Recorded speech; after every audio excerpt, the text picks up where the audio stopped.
Hey guys, what is going on? This is Ip of RageQuitTV, gonna be casting a game between Liquid.Jinro and aLive.PS. It is a PvT on Shakuras Plateau. I know the last Jinro game wasn't that entertaining. Hopefully this one is a bit better. He is a very entertaining player. However, he is a bit of a turtle. He is not that aggressive. I think that may be his mistake and why he doesn't do so well in TVP, but we will talk about that momentarily. Our Protoss player aLive.PS, he is part of the aLive clan, it looks like, in Korea. It's not a team, it is a clan, and there's a huge difference between clans and teams, and the best way I can describe it to my knowledge is if you think about your school. Your school has math. Everyone in your school takes math. That is clan. That is your school's clan of math. Basically, you just train, or in this case, learn math together. And then you have a math team, which is your elite people who represent your school, and that is an actual team. So clan, just a large group of people who play StarCraft together, help people out and stuff, and then the team is just the people who go out to compete. It is the elite few. So hopefully that kind of makes sense to you. Now you know the difference between a clan and a team. We do have a 13 gate going down for PS, and he is going to be moving on out. And I may just call him Protoss because I hate saying PS, and I don't want to call him aLive, as that would be a little bit confusing to the people who know the Terran player aLive, as he is very good. But back to Jinro, he is very passive. He is not known to be an aggressive player. In fact, back to the start of StarCraft 2, that's why he was so successful. Every single StarCraft player was going for one base timings, and that's a little bit interesting. It looks like he saw the SCV and then goes out to hide.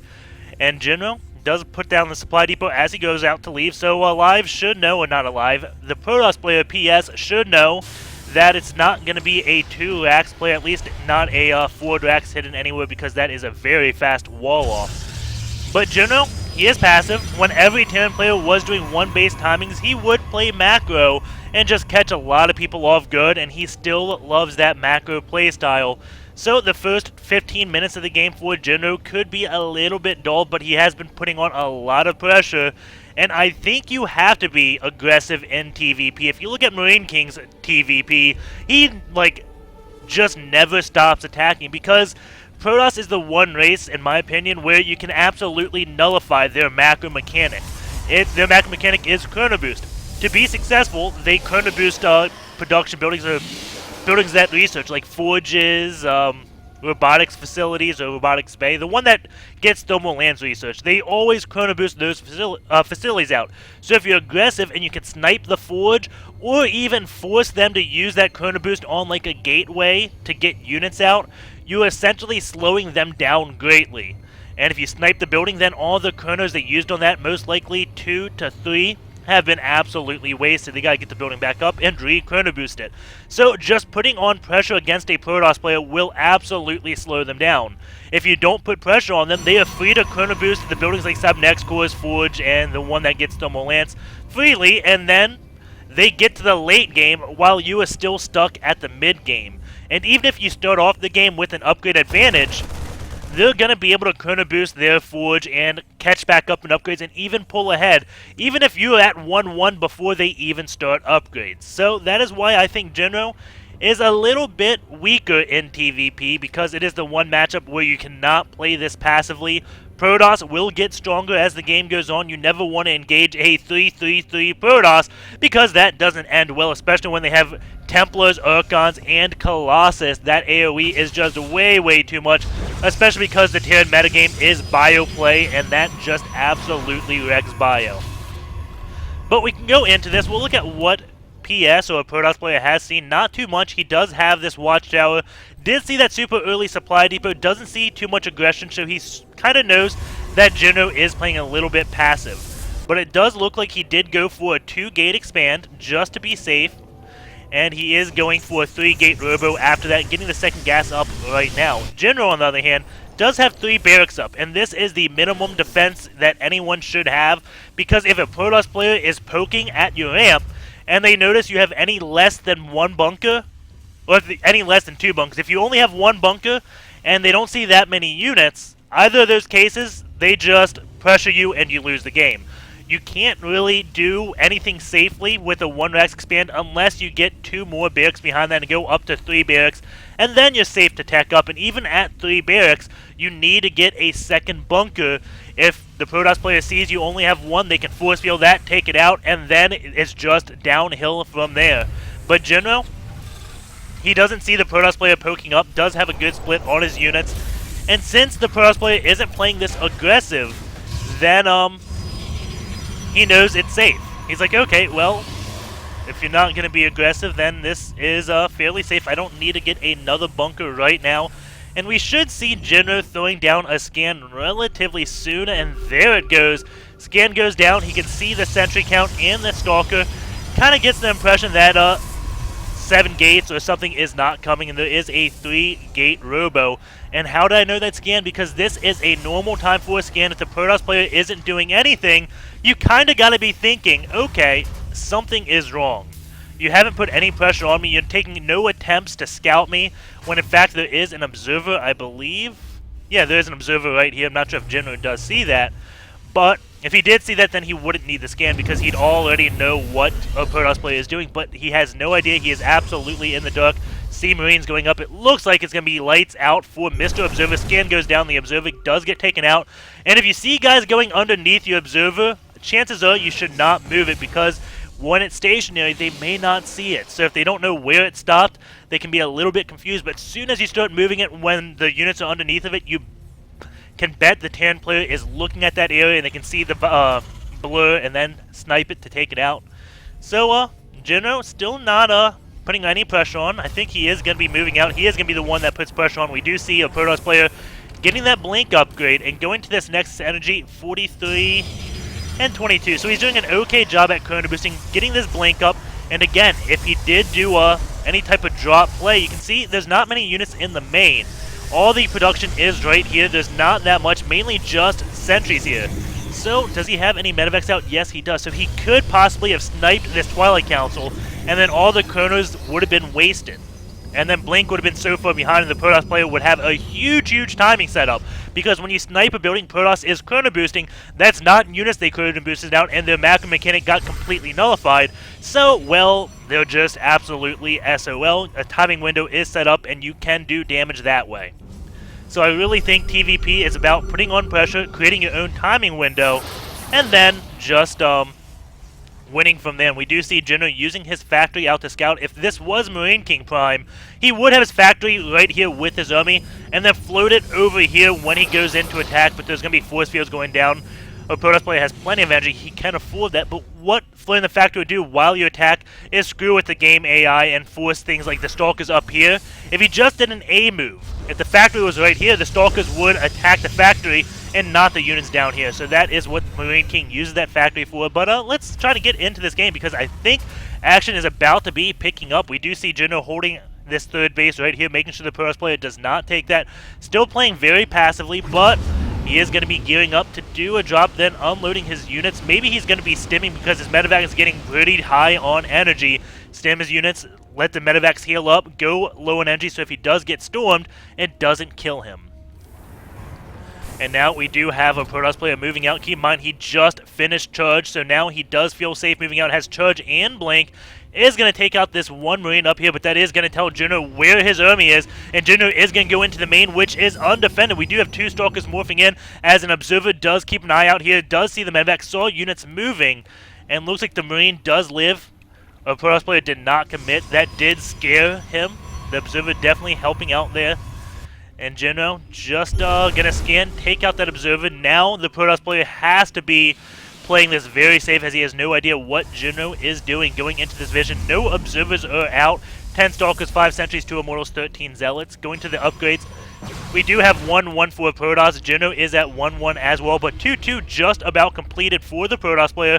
Going back to the Chronos, he is not chrono boosting his forges while this one Nexus, very high on energy, could be chrono boosting those forges out, and that's a mistake I don't really understand. A lot of Protoss players don't chrono boost effectively. And if we go after the game analysis, we will see low macro APM for PS because, well, that is what he is not doing.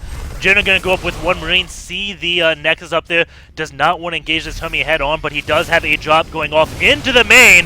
Gonna take out one pylon, cancels one of the zealots. Now gonna be cutting back. A Protoss player pulling back his army, and Jinro's army is set up to go into this third base as he is moving.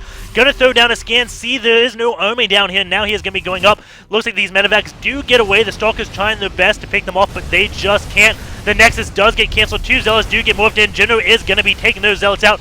Now he's gonna be retreating. This one pylon is gonna be falling, but Protoss player's army is here, and Jinro's medevacs are trying to get away. These Stalkers did not target those down. Stim went off by Jinro, and medevacs did pick up, and now he is going to be unloading right there.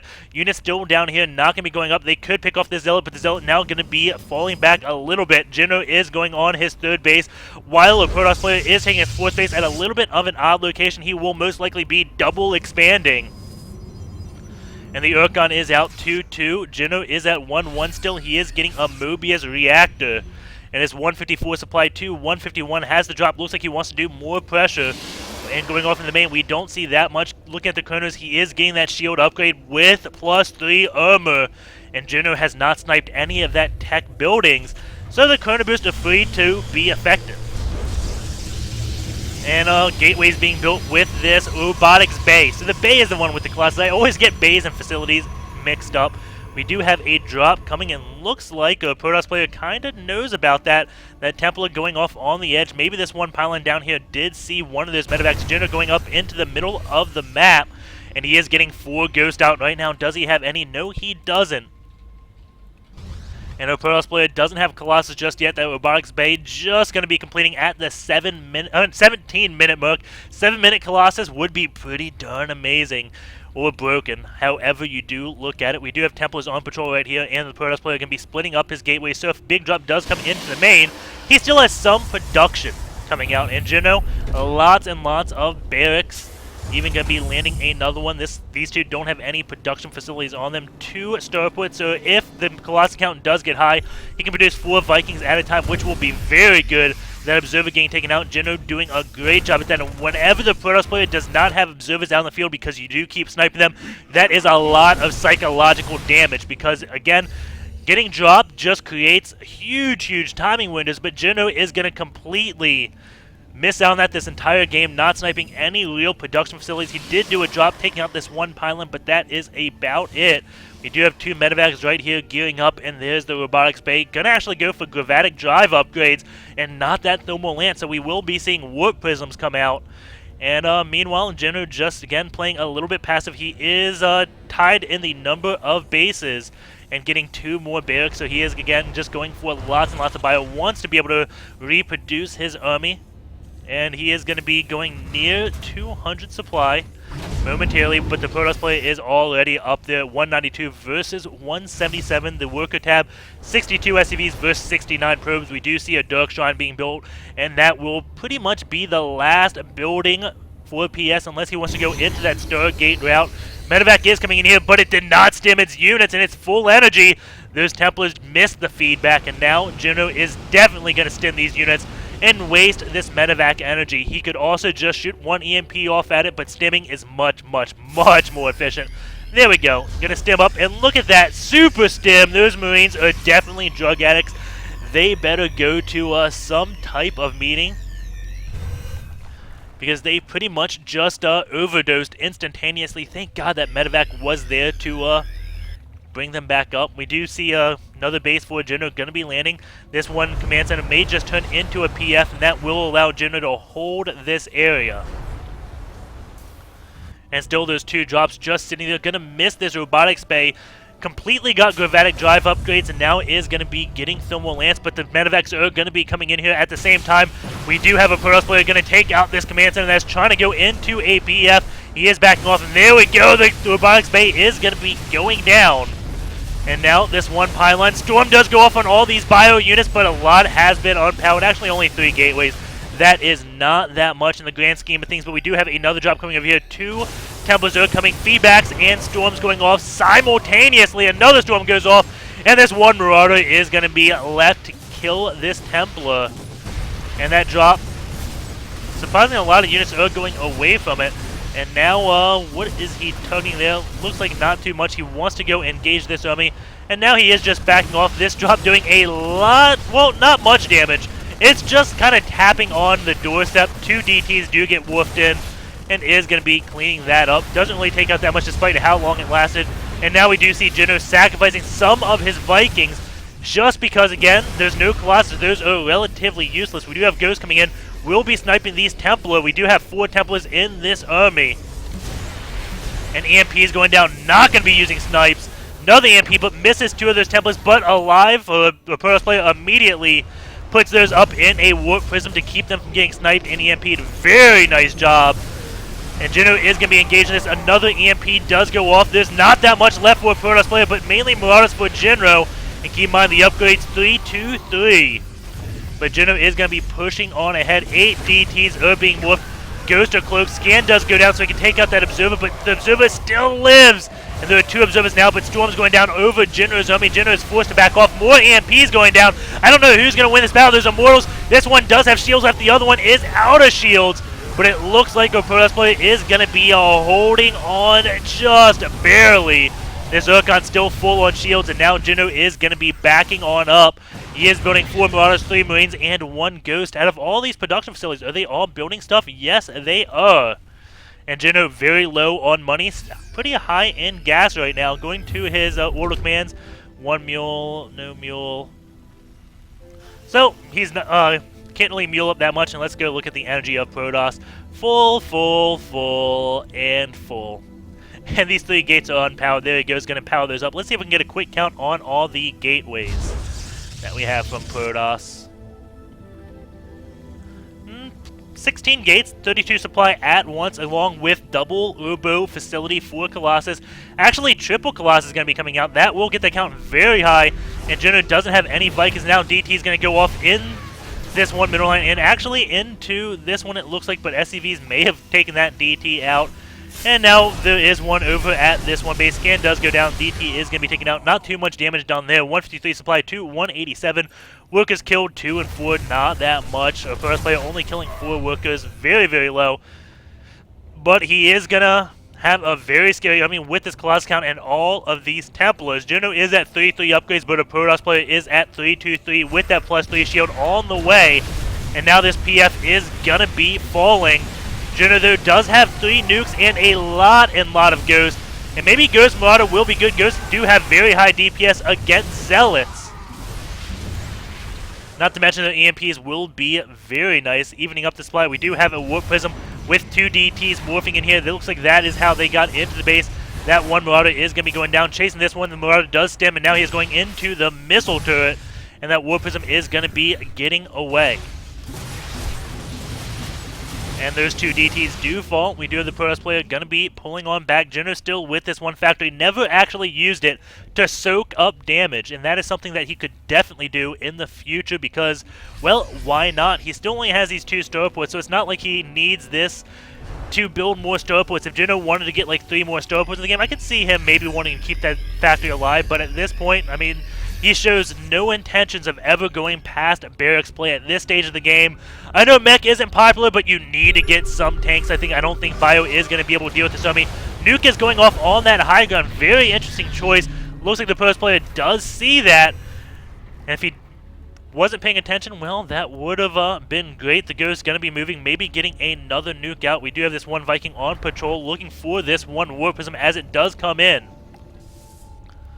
Another nuke being built because he did just use it. We do have a Ghost cloaking in, sneaking past all the forces, has 58 energy left. And another big battle is going down here. Jinro with the defensive nuke does have the PF here, so he is going to be able to hold this position at the same time, or not on hold position.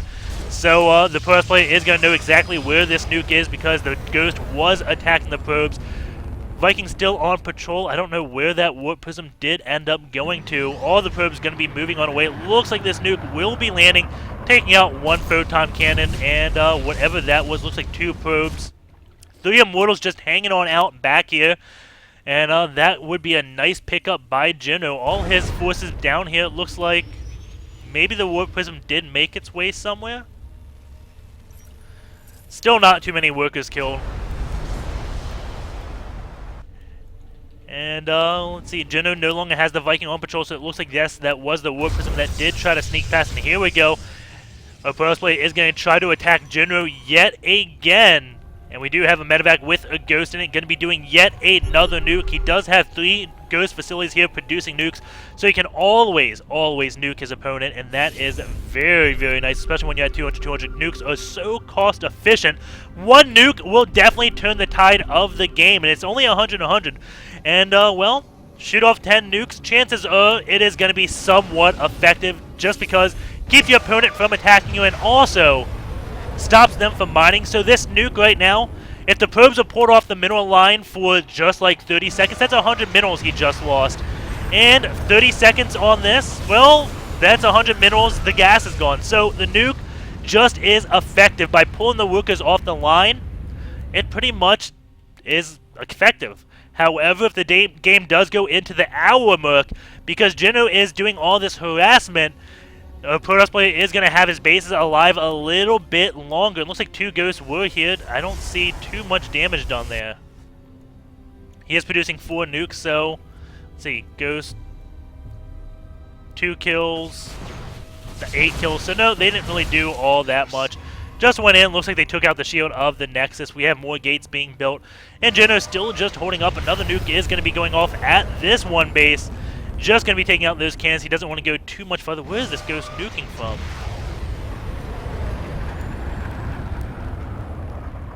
Oh, right there in those bushes. Very nice spot to nuke from.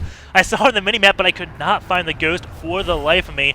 We do have the first player going to come here, but yet another defensive nuke by Jinro. And that PF is going to be falling. Storms do go down. Those Vikings taking out those Colossus. And Jinro is going to be pushing forward. He has to cancel this nuke. What the? Jinro, get out! He is going to be pulling away, but oh my god, just nukes his entire force. And about 5 minutes ago, I was saying that a nuke can turn the tide of the game. And it looks like, yep, here you go. The nukes do turn the tide of the game. Jinro going from 200 supply to 87. And with that reactor, good game. And I know you guys want to see that again. I know I do. We'll watch it 3 more times. Once, I'm going to look at the ghost who nukes. And then, we'll look at it from Jinro's perspective. And then make sure the Protoss player could see it. So there we go. It looks like this is the ghost that's nuking. And you have to get in from this. Let's see. If you go to the nuke before it gets casted in a replay, then you can't see the dot at all. So, we're going to be looking at this, just see how much Jinro did lose. Was it literally 120 supply? Okay. So now he is pulling back. 29 Marauders, 19 Marines, 15 Ghosts. 15 Vikings. He has 49 SCVs. Let's go to the army size. Army supply. Put this up. Okay. Let's see what his army supply goes to. 149. 39. 110 supply. Right there in that nuke. OMG. So let's go to Jinro's perspective.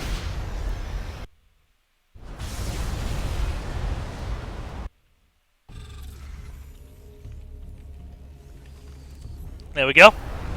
Let's see if he actually knew what he was doing, if he was watching this. So there's the nuke. We can see him doing all this Vikings, going back to the ghost. I think he tried to cancel it right there, and for some reason it didn't cancel it. And no, he doesn't know it. As soon as the nuke lands, he goes away and catches it off the corner of his screen. And now we have to see it from the Protoss perspective, and then we can go into SC2 gears.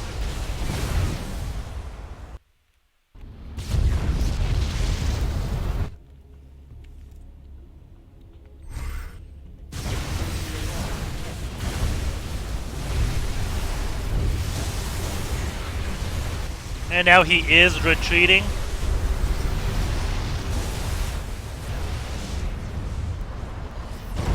And yeah, he knows, he looks at that. Oh my god, how embarrassing is that? That definitely, probably made my day watching that nuke. That was possibly one of the better ones, but we are going to be hopping into SC2 gears now.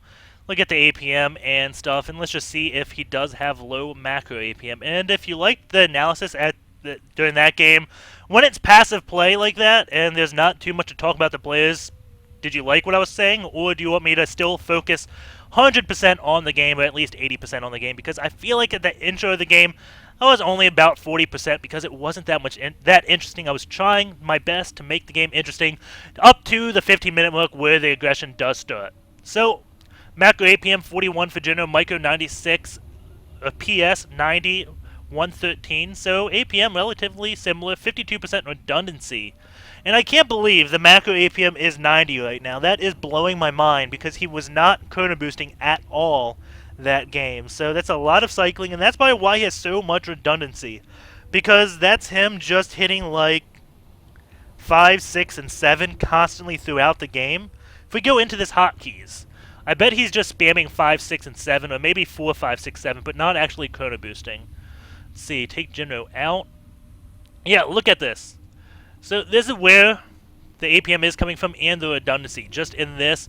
And that is useful. You can always make sure your things are building and stuff, but just all these 5s, and that is on his gateways. It's interesting. This right now is his robo facilities, and this is his nexus. This would be sentries and stuff. High Templars were on 2. Urkons on 3. So, that's interesting. Even use 0 at some points in the game. Jinro, we'll go to his hotkeys, and how much does he cycle? Jinro's hotkeys, lock over to him. Show this to you briefly. There you go, you can see his hotkeys. And now we'll go look at what he is doing. So 1 and 2 and 3 looks like it's his army. And here's him cycling 4, 5, and 6. And that is Command Center, Barracks, Starport. 7 is his Ghost Academies. Doesn't really cycle through them all that much. Doesn't have to. Once you build nukes, you know, okay, shoot nuke, build nuke. That easy. The end of the game, his order commands go like 8 and 9. Doesn't use those hotkeys at all. Just assigns them. 4, again, is his order commands. Always cycles through those. So, I do find the APM for a Protoss player very odd. And that's why he's so redundant. Really needed a chrono boost more.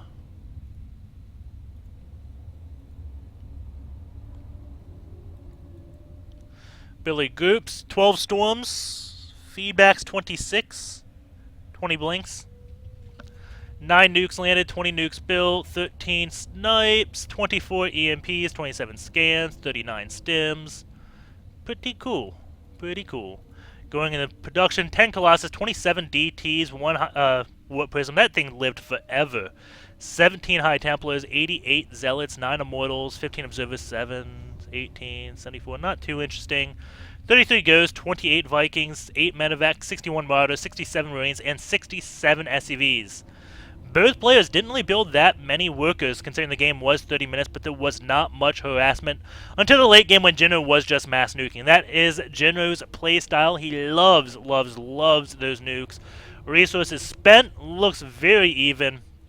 And according to the minerals, 4K differential, gas, 5K differential, Jinro mining a little bit less gas and a little bit less minerals, but that's how it goes. Hope you enjoy the cast. Take care, guys, and I will see you tomorrow.